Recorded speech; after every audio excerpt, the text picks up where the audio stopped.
Bonjour. Dans cette vidéo, on verra la configuration des qualifications système, autrement dit, la configuration prédictive.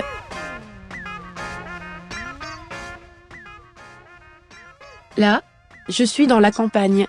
On va cliquer sur le module prédictif, et on va voir cette configuration. Là on a toute la liste des qualifications système. Les qualifications système commencent toutes par la lettre S. Par exemple SNRP, SOQP, SFO-numéro, etc. Le seuil global de tentative, qui est défini par défaut à 14, est bien sûr modifiable. Il suffit juste de mettre le chiffre souhaité à sa place, et on valide. Là on arrive à la configuration des qualifications. Par exemple, pour les SNRP, on a choisi les paramètres par défaut suivants. Ils sont remis dans le cycle de numérotation après 2 heures.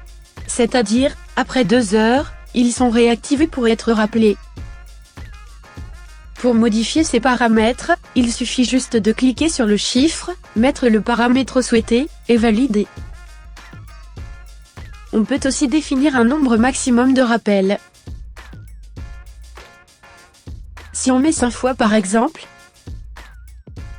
alors si la fiche elle est toujours SNRP pendant 5 rappels, on peut qualifier la fiche en S en injoignable, pour ne plus la rappeler. Donc si une personne est SNRP pendant 5 fois répétitive, elle passe en injoignable. Et ce paramètre-ci peut être désactivé. Si on modifie donc elle va pas passer en injoignable. Pareil pour le reste des qualifications, pareil pour les occupés.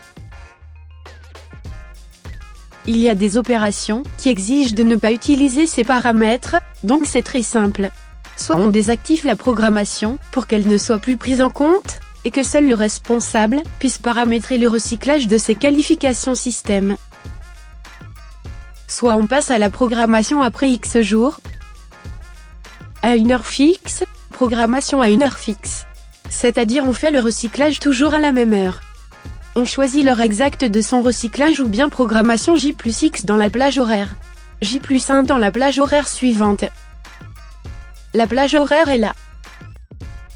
De 9h10, 10h à 11h, 11h midi, midi 13h, etc. L'enregistrement de toutes les modifications se fait en temps réel. Il n'y a pas de bouton pour enregistrer le travail qu'on vient de faire.